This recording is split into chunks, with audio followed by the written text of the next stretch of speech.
This is The Wheelhouse. I'm John Dankosky. You can join our conversation at WNPR.org/The Wheelhouse. You can also find us on Facebook and Twitter at WNPR Wheelhouse, or you can call us 860-275-7266. Today, we're on Facebook Live. You can find us again on the WNPR Facebook page.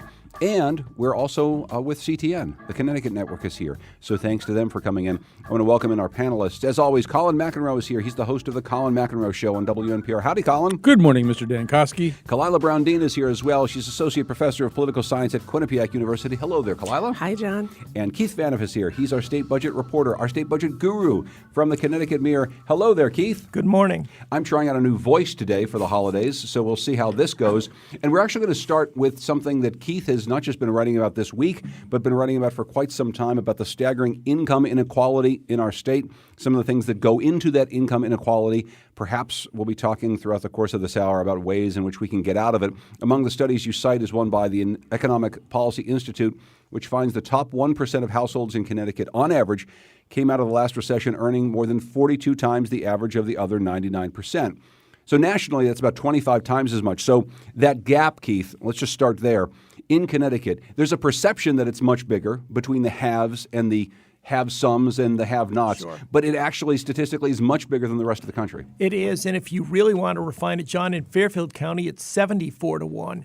And I think what's important, too, is we're not talking about the difference between the uber-wealthy and the folks who may be working at a fast food restaurant or in a convenience store. We're talking about comparing the salaries of the top 1%, or I should say the earnings of the top 1%, with the bottom 99%. There are some ridiculously rich people in the bottom 99%. It's what they're averaging. That's the gap. And this, by the way, is a larger gap than we've seen since before the stock market crash of 1929. So the gap is enormous, and we've seen this for, well, as long as I've been here in Connecticut and covering it. What is it about right now that's causing the gap to be so big, specifically coming out of the last recession, the economic downturn of 2008? There are a lot of forces. What I try to think of is, again, probably from the late 1920s until about 1980, we were moving as a nation toward greater wealth equality. We had a lot of forces that were pushing us there, from post-war prosperity to gains in civil rights, the increase in collective bargaining. The access to higher education expanded significantly after World War II. And then starting with the election of President Reagan, not saying that was the only turning point, but around that time, we started to move in the other direction. We've had a lot more globalization of the economy. We have a lot more technology replacing simple jobs. One of the things that we're finding, though, is since the last recession, we've not only reversed all the gains, but we've now moved into new uncharted territories of inequality. And the danger, the biggest thing, I guess, to take away from it is nobody's saying the only way the economy is safe is socialism. But economists across the political spectrum, from the most conservative to the most liberal, agree there is a danger point, a tipping point, when you have too many people, too large of your economy that doesn't contribute to the GDP, that can't afford to properly take care of themselves, house themselves, get health care. In other words, they're drawing on government services, not contributing toward the prosperity. Your entire economy is at risk. And the last thing before I turn to the other panelists, because there's a lot to unpack here, and there's a lot more in your other story about those millionaires and whether or not we could or should be taxing them more. But what specifically is it in Connecticut? You're talking about national trends. As a nation, we sort of turned our back on the idea that we were going to get toward wealth equality over the course of the last couple decades. Connecticut obviously has a lot of high-income earners. It always has. But is there something specific about Connecticut or Connecticut policy that has exacerbated this gigantic gap? I think we live in ground zero for income and wealth inequality on planet Earth. A lot of people don't realize it. And the dangerous perception is we always thought, well, that's just the really wealthy hedge fund earner outdistancing a very prosperous middle class and, quite frankly, a not that poor off lower income class. That's not the case anymore.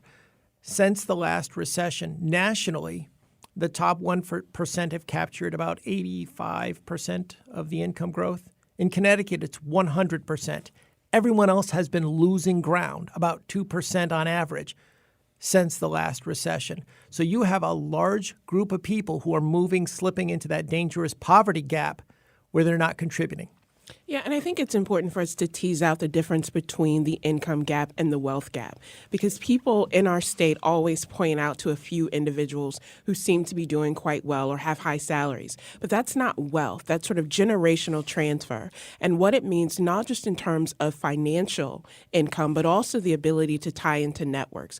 Our state has an opportunity gap, so that you have a lot of people who would consider themselves middle class, but don't have access to the kind of networks in education, in job opportunities and civic opportunities that allow them to do even more, to be entrepreneurs and grow their space. That's the generational piece that I think we often miss in the conversation. What are the opportunities for young people in our state to do well and to stay here?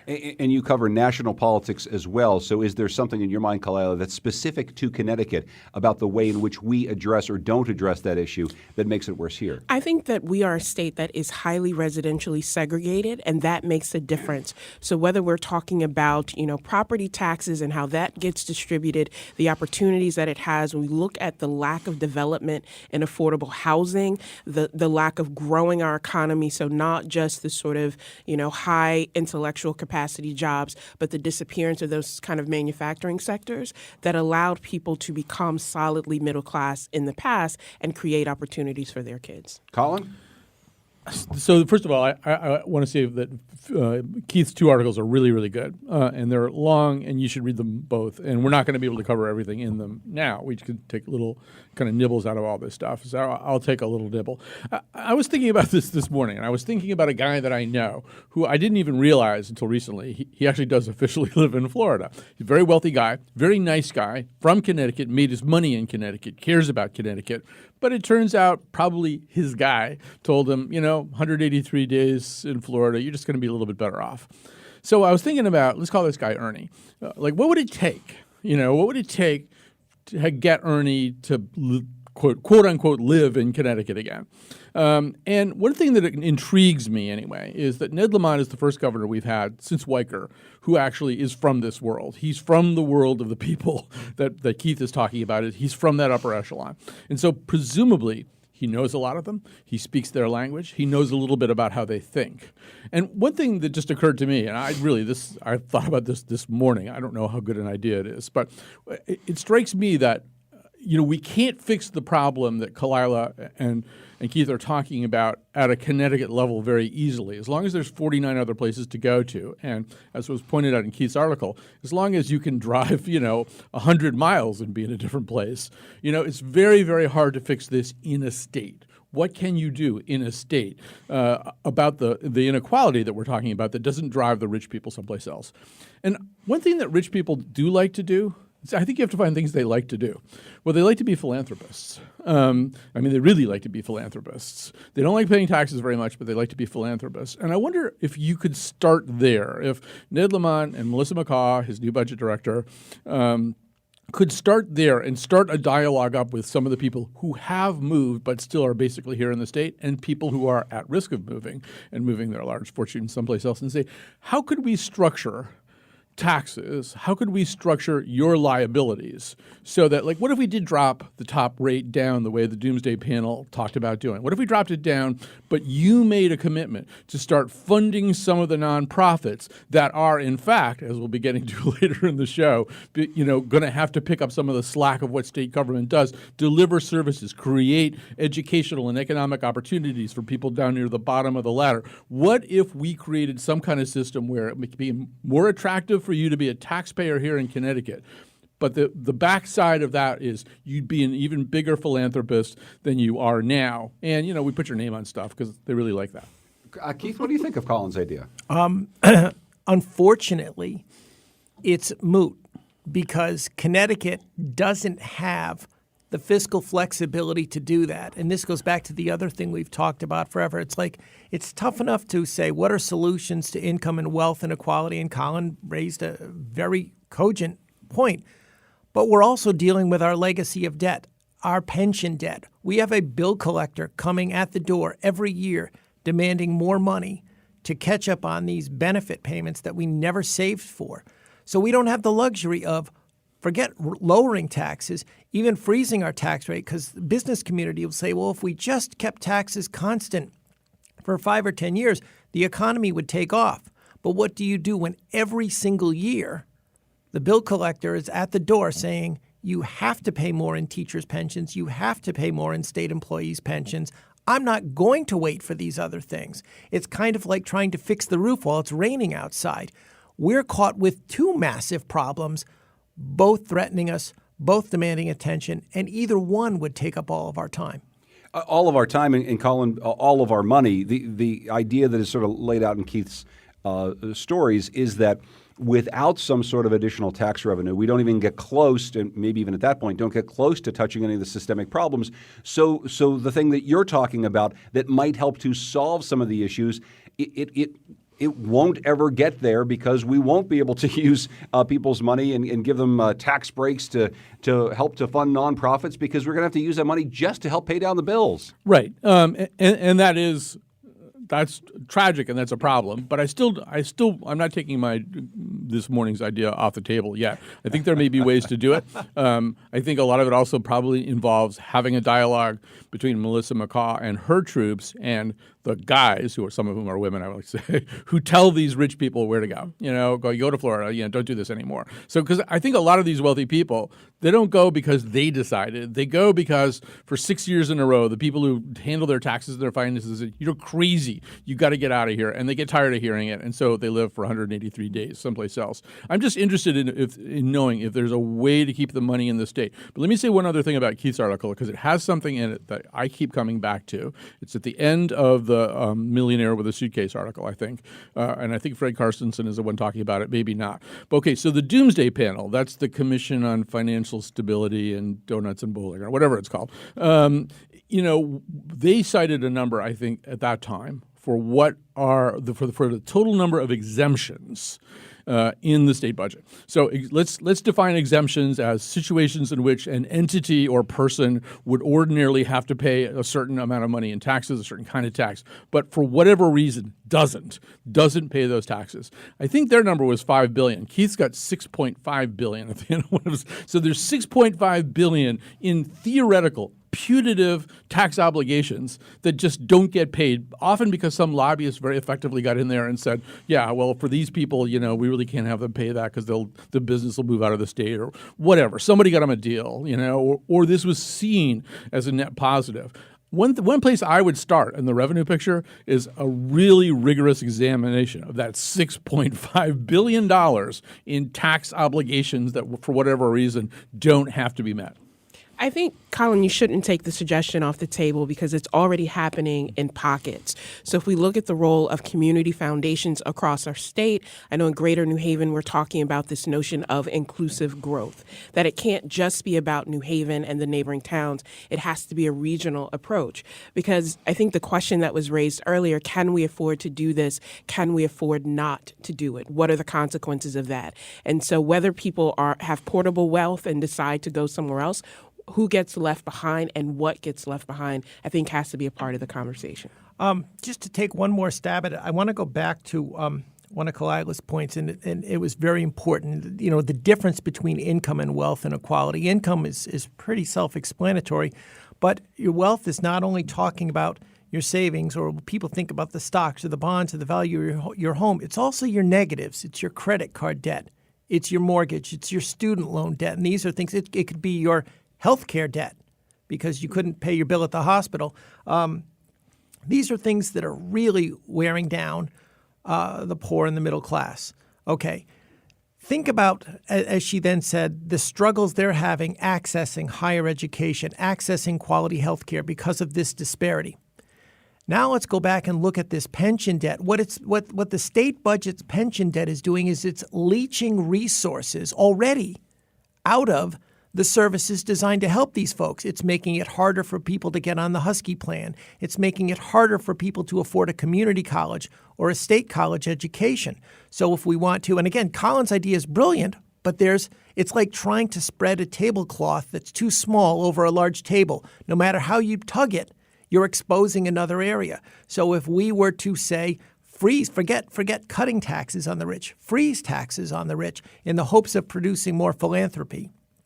The only way to do that, because the pension bill's going up, is to pull more money out of the community college system, put more working poor people off of health insurance and into the ranks of the uninsured, and then it costs you in the long run. It really is a situation where we're caught in so many places, and because we've allowed too many problems to accumulate at once, ideas that make perfect sense, we don't have the luxury because literally the bill collector won't leave us alone long enough to put these ideas in play. I want to get back to something else, though, Kalila. It's sort of a big idea that's at the heart of all this, which is, Keith's article talks about the gigantic income inequality gap, but the other piece, this myth, perhaps, or maybe the reality of people leaving the state, high-income earners can't put up with the taxes anymore. So, to Colin's point, we want to keep high-income earners here, and we want to do whatever we can to keep businesses high-income earners so that they'll continue to contribute to the tax base. But if we don't have the ability to actually provide services for people at the lower end of the spectrum, there's no way that gap is going to close. Let's say we're able to keep high-income earners here. I can't imagine that the gap somehow gets smaller when we have more billionaires living here through whatever tax means we have. I guess I'm not sure exactly how we pull ourselves out of this without some gigantic structural reform that I don't know if this governor or any other governor would be able to take on. So I think the fundamental flaw in the premise is that we have a collective commitment to addressing the gap.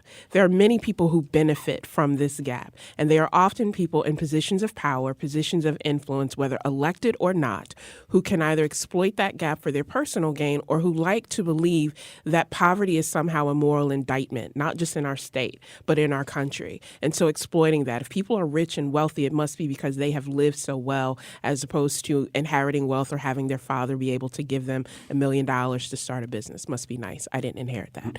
So that kind of hearts and minds approach coupled with the structural reform. So yes, we have a lot of people who make a lot of money, who have a lot of wealth, but are they contributing at the same rate as those who do not? And that's not the case. And so looking in that way, it will be unpopular. And what I also think Keith's articles point out very clear, this is not a Republican issue or a Democratic issue. It has been a bipartisan accumulation of this gap, and it's going to take that approach, realizing that for people who are elected, it's going to come at the cost of losing some elections in order to make those structural reforms. Colin? I guess the last thing that I would say about this particular part of the topic is one of the illusions that we labor under, at least I think it's an illusion, is that Dan Malloy wasn't a reform governor, but in ways that Keith has suggested, he kind of was a reform governor. And so, in other words, he tackled a lot of the problems that people think of when they think about ways in which the state is in fiscal dysfunction. He cut the size of the workforce by thousands and thousands of full-time positions, and not all of them at the entry-level bottom of the rung either.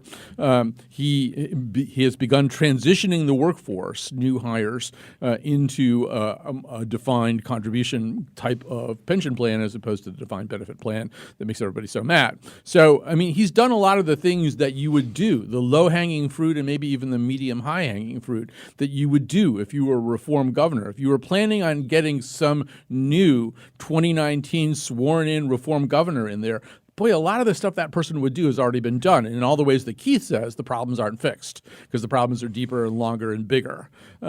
So I do feel as though Lamont's moves are going to have to be different from the ones that a lot of people out there assume have never been made. In fact, a lot of the things, if you're sort of a grumpy Connecticut resident who basically thinks for the last 8 years we've done nothing about the state's fiscal crisis, well, a lot of the stuff that you would do if I handed you a magic wand already got done by Malloy.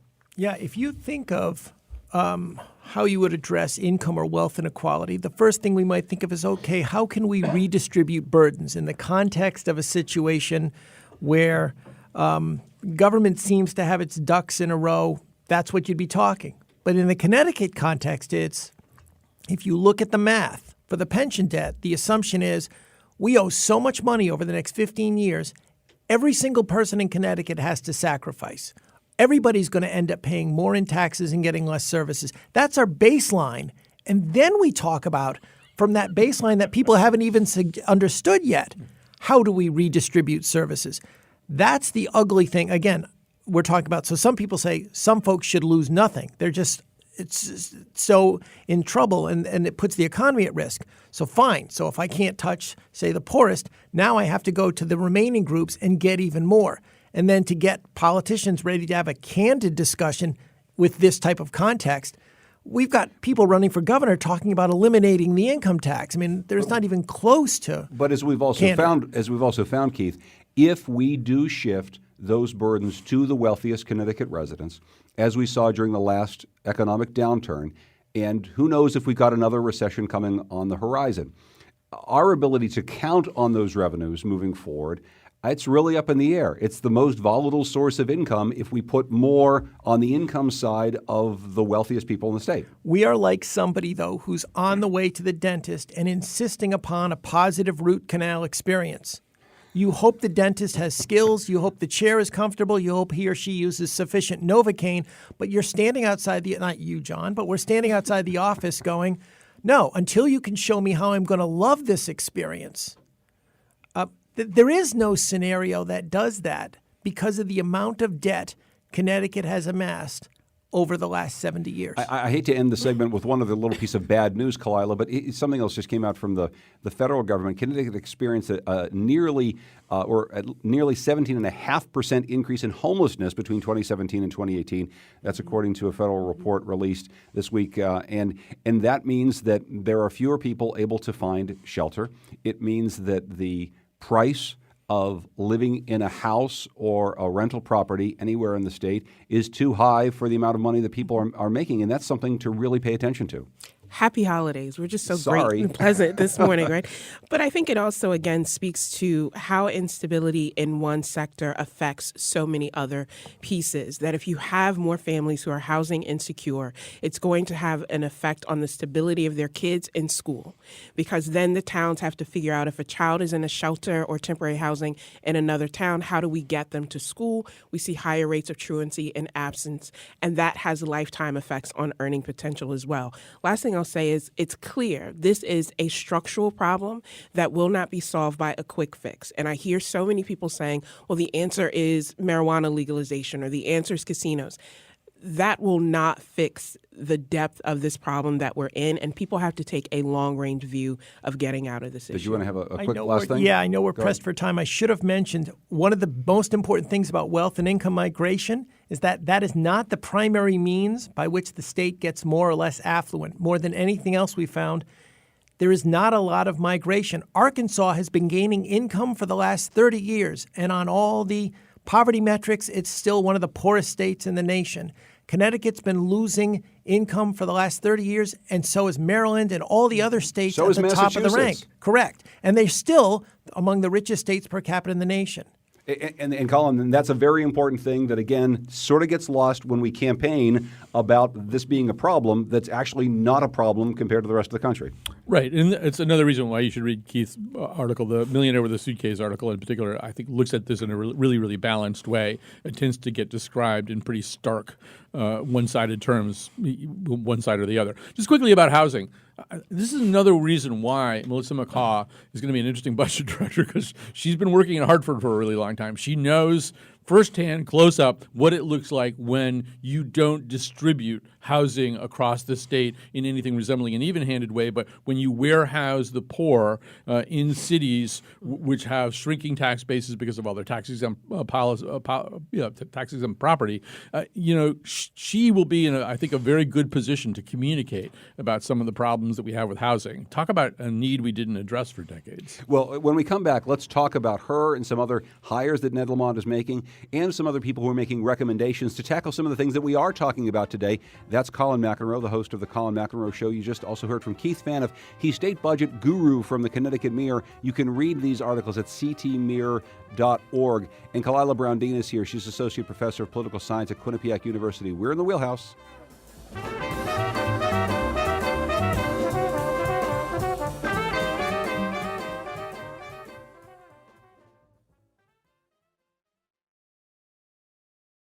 This is The Wheelhouse. I'm John Dankosky. You can join our conversation today on Facebook Live, among other places, at WNPR Wheelhouse. We're joined by Keith Vaneth. He's the state budget guru of the Connecticut Mirror. You can read the articles that we've been talking about at ctmirror.org. Kalila Brown-Dean is here from Quinnipiac University, as well as our own Colin McEnroe. Hey, Colin, what's on your show today? First of all, I want to say namaste, Keith. Yes. So every year we do this, and I got nothing. every year we do this. We bring in some jazz aficionados, specifically the two fabulous jazz pianists, Jen Allen and Noah Behrman, and jazz critic and savant Gene Seymour, just to talk about some of the best recorded jazz of the year. We're going to play a lot of music for you, talk to them about why they think these particular cuts stand out. And I will be listening along because I'm a big jazz fan, maybe throwing in some suggestions on Twitter. A good show today at 1 o'clock. Over the weekend, Governor-elect Ned Lamont appeared on our friend Max Reese's NBC Connecticut Face the Facts show, and he was asked this question by Max. What does Connecticut look like, do you think, 5 years from now, socially, politically, fiscally, 4 or 5 years from now, after the first term of Governor-elect Ned Lamont? We've got our fiscal house in order, and we're now able to invest in our future again, invest in transportation, invest in our schools. We have great community colleges. They're training people for the jobs at Pratt and Electric Boat and nursing and education. And young people are coming back to the state of Connecticut again. I want to do everything I can to attract young people here. Say this is a place you can start a business and start a family, just like it was for Annie and I when we were here 40 years ago. In a minute, I want to get to Keith, who may say that it's not realistic for that to happen in 4 or 5 years. Colin, a quick reaction to Ned Lamont's vision? First of all, he does not do Ned Lamont as well as you do, Ned Lamont. I can't do it with my voice like this right now. But first of all, it's so early to be hazarding guesses about what sort of governor Ned Lamont is going to be. I mean, he's assembling a staff right now. That staff, that executive branch, will begin interacting with a legislative branch, which has also been significantly reshaped during the off season. There's going to be a lot of new faces up there, a lot of new power brokers up there. So it's very, very early to say very much about this. But I will say this, that, in a way, we went through what seemed like a lackluster campaign where I think a lot of people thought that there weren't really any good choices among the three candidates, that they weren't that excited about anybody. Nobody seemed to have a real vision that made any sense. Mario Cuomo said that people campaign in poetry and govern in prose. Ned has never been particularly good at the poetry part of this. He's not a particularly stirring campaigner. He's the guy you just heard talking to Max right there. I wouldn't be surprised, though, and his early moves suggest this, that I wouldn't be surprised if in a very methodical, conscientious way, because I think that is who he is, he really started working hard to address some of these problems. As I said in the previous segment, he can't be a sweeping reform governor because there aren't the resources to reform stuff, and also Malloy really picked a lot of that fruit. This is, I think, a lot of his job is going to be, nipping, tucking, implementing maybe changes that nobody's really seen, looking for some efficiencies and opportunities that nobody really spotted before. But don't be surprised if he's actually pretty good at this stuff. Kalila? Yeah, I think we have to. So that was a very ambitious agenda that he set forth in that very short clip. And to think that all of that can be done in 4 to 5 years, again, is incredibly ambitious. But I think it also shows us what happens when you have someone become governor who is not your standard politician. Because the standard politician would have been very conservative in what they put forth in the 4 to 5 years. They would have emphasized those smaller kinds of changes around the margins. And I think it's good that Lamont is ambitious, but what I think is even better is that he's acknowledging what he does and what he doesn't know. And he's bringing in people to give suggestions, to offer policy recommendations, and to staff his office who can help address those blind spots to actually get things done. Whether what can be done is different from what voters and the public is demanding, we already know that's going to be the real challenge of governing. And I want to ask about some of the people he's brought into the office. But first, Keith, when he talks about 4 or 5 years down the road, that's the vision of what it looks like. Do you think he can get there? No. That's why I came to you last. If my life has a meaning, it's summed up in this one sentence. Numbers don't care about political will. It's no disrespect to Governor-elect Lamont, so let me expand my no. Nobody can get us there in 4 to 5 years, and our fiscal house is not in order now, and it probably won't be completely in order 10 years from now, and that's not about being depressing, and that's not about being negative. That's simply acknowledging the math. When I hurt my knee and I had to go into physical therapy, I had to lay on the ground and do these really painful stretches. And while I was doing them, because I'm so uncoordinated, I tore a muscle in my back. And then I had to slow the physical therapy down and just let my back heal. And I wanted to do other things, but as they've told me in therapy, welcome to the land of you don't have a choice. Connecticut is grappling with too many problems at once, and it will be a long, slow crawl, and nothing's going to change it.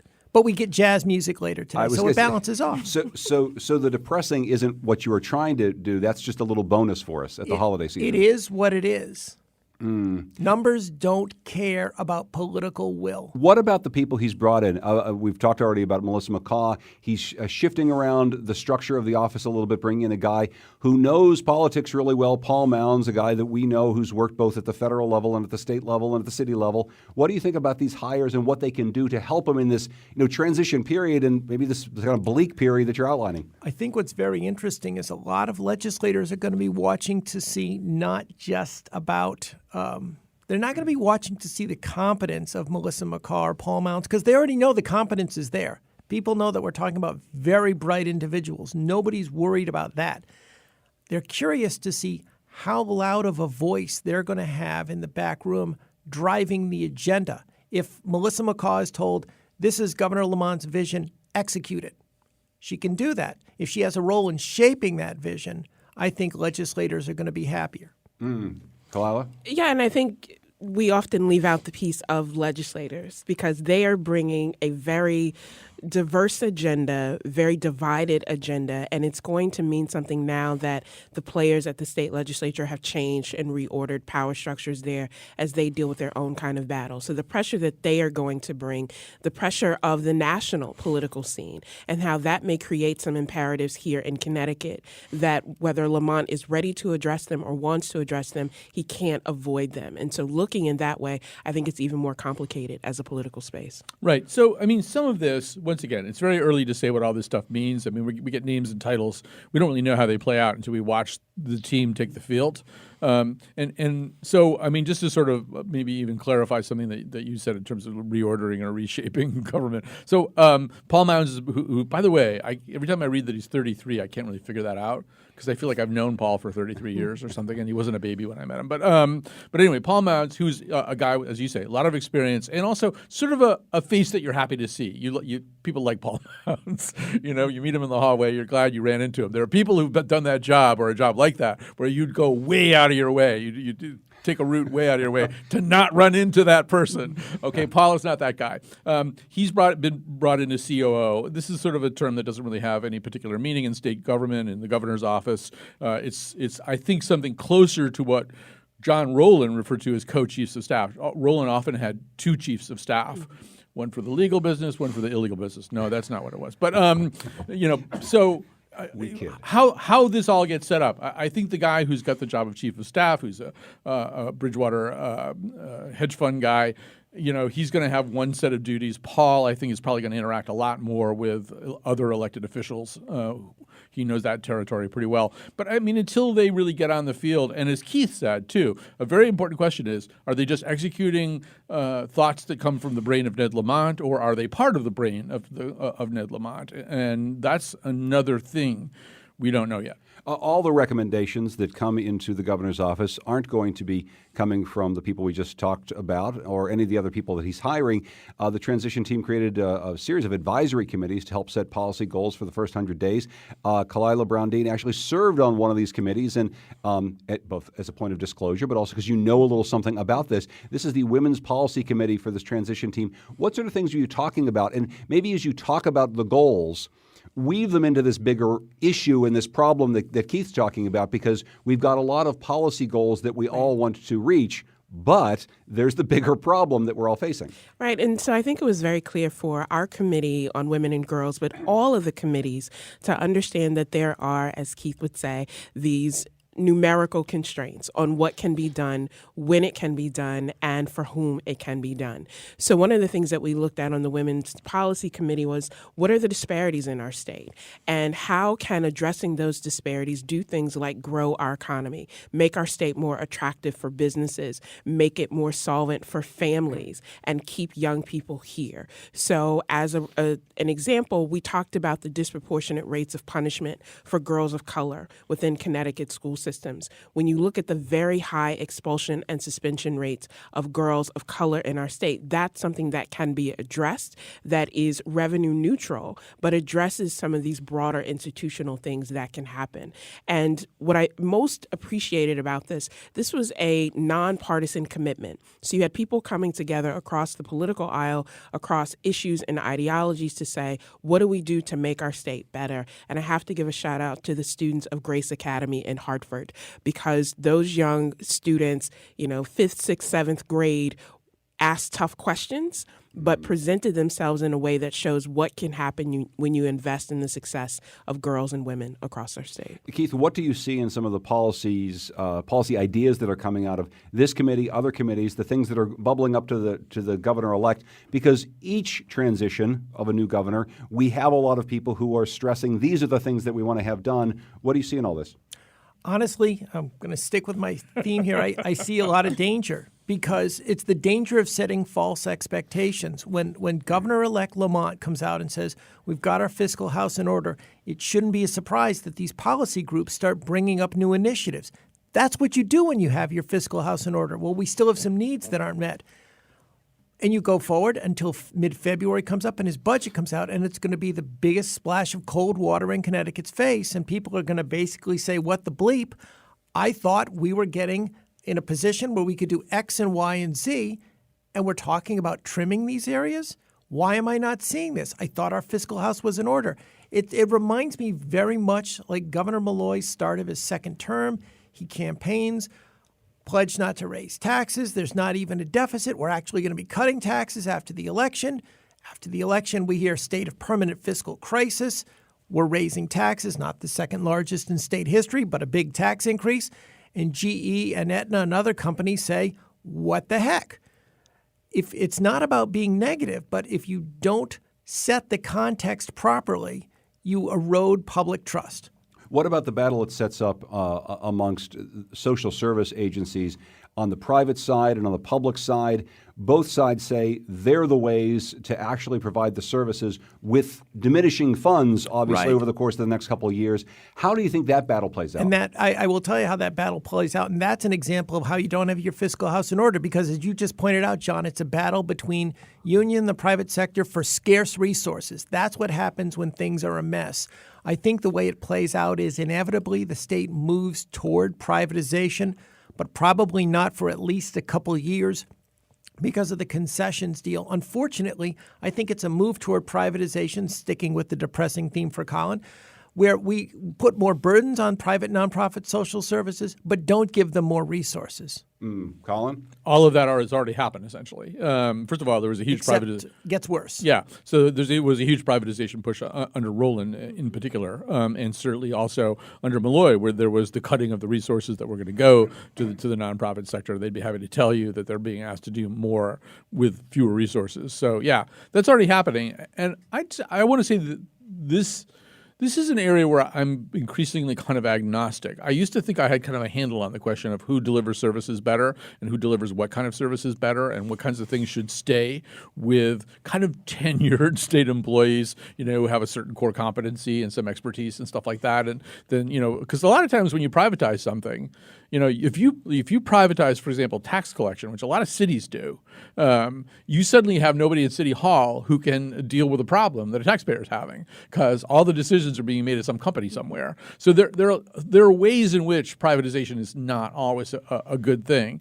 And I think I'm a little bit more comfortable right now saying I'm not quite sure exactly how to make those kinds of discernments. But I think Keith is right. It probably is a year or two because of the freeze and layoffs and stuff like that, and the need to – they're going to just have to maintain a certain personnel level. I'm not sure privatization is the big push right away. I know that these are all the big problems that seem very, very daunting and Keith has depressed us in front of the holiday season. I will say a couple quick things, though, to bring to your attention. Ned Lamont has said he promises to be a criminal justice reformer, to stay with some of the changes that Governor Malloy has made. We also have news yesterday that Connecticut, along with 8 other states and Washington, D.C., announced that they're going to join to reduce greenhouse gas emissions from the transportation sector, kind of like a Reggie for transit, the idea that we're going to really cut carbon emissions within this corridor. So these are a couple things that do have, as they say, a fiscal note attached. It's going to cost some money to do that, but seem to signal ways in which this new governor might be moving in directions to move us forward, I suppose, even while we've got the other problems about how we're going to pay for everything. Right. So I have to say, Keith, I think you're probably going to be fantastic at a dinner party this holiday season. I can't wait. Time to clear the room. Bring it, Keith. Here comes Keith. But it raises the question of what do we do? So if we constantly sit in the notion of things are fiscally horrible and they're not going to get any better, then what do we do as residents of this state? And so I think there are changes that can be made, not just about, sort of inspiring people in some hokey way, but of realizing that things have to continue, life has to continue, and people have to get involved in that. And so to say that criminal justice reform is a way, cutting these emissions is a way to move forward, that's an investment in our future. And everyone knows you have to spend money in order to make money. So if that's the investment that we are going to make, that we prioritize, because we realize that being smarter on crime saves us money in the long run, reduces the burden on cities who have to deal with high-cost citizens, that's something that I think we should prioritize. We're going to take a break here. When we come back, we'll have some airing of grievances, some feats of strength around the Festivus holiday season. Kalila Brown-Dean is here from Quinnipiac University, Keith Vanna from the Connecticut Mirror, and also our own Colin McEnroe. This is The Wheelhouse.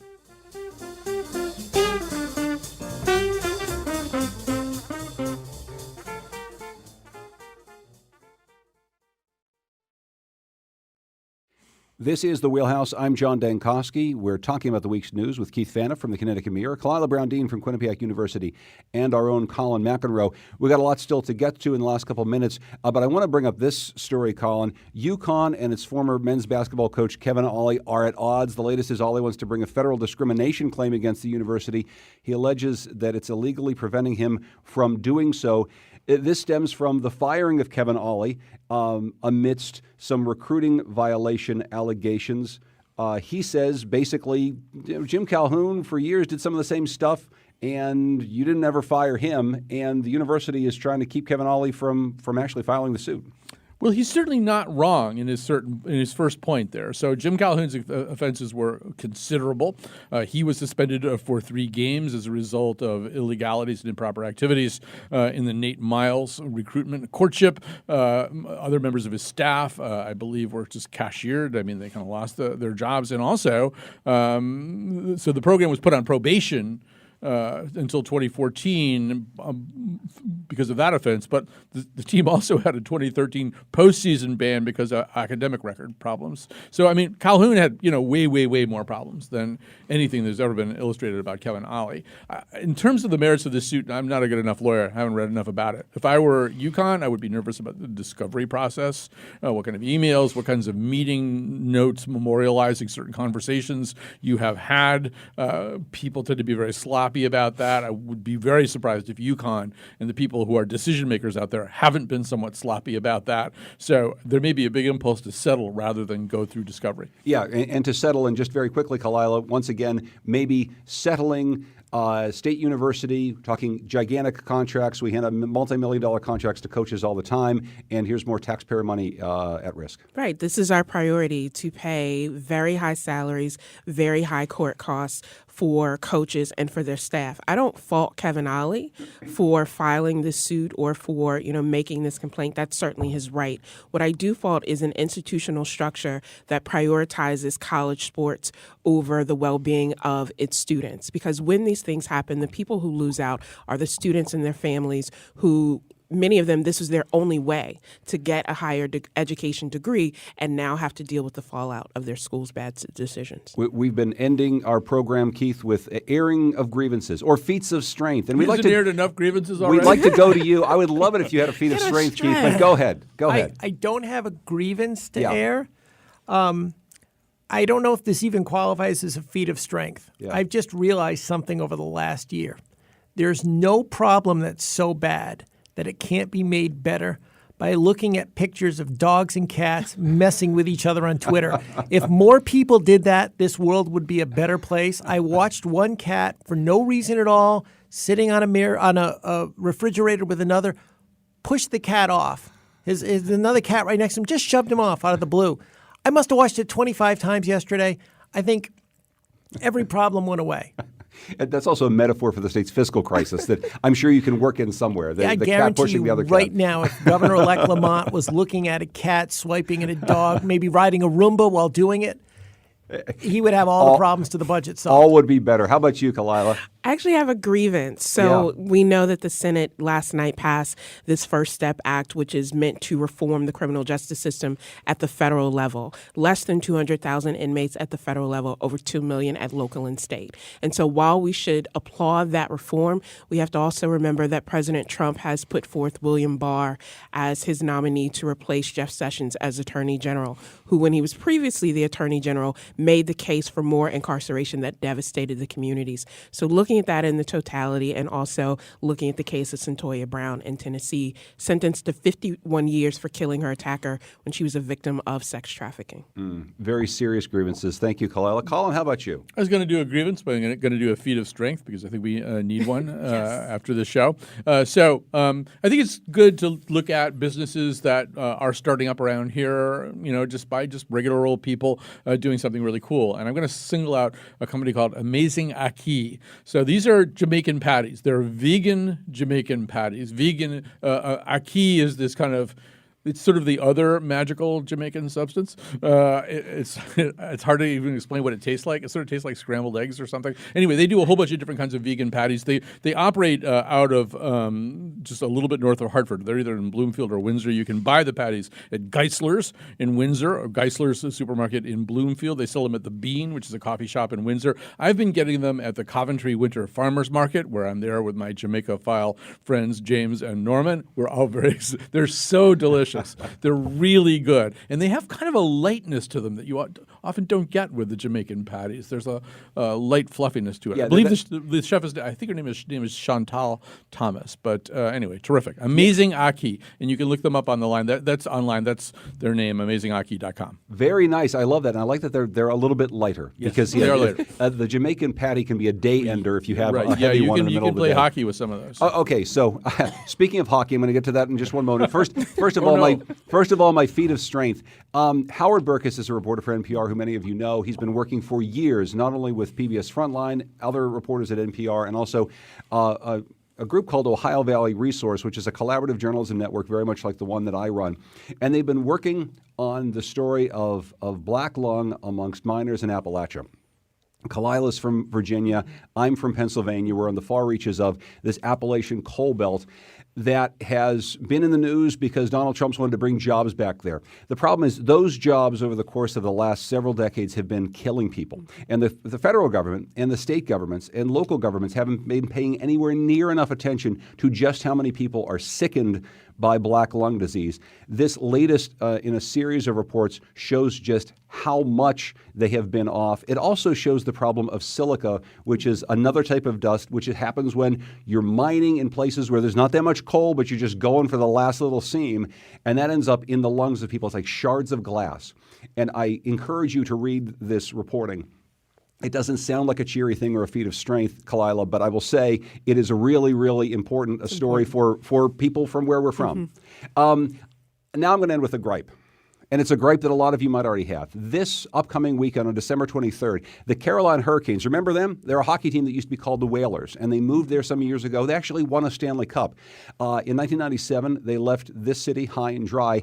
And now the Carolina Hurricanes, somewhat struggling with attendance, trying to sell more merchandise, have brought back the Hartford Whalers original uniforms, and they are going to be performing as the Hartford Whalers on December 23rd. Cue the music, Kayam. I will just say, that as much as I love the Peter Good designed uniforms, as much as I love the logo, I think many of us share the idea that they shouldn't be wearing them, Colin, in Carolina. They should be only wearing them here in Hartford. Traitors! Traitors! By the way, the story behind this song is a story we should tell on the show someday.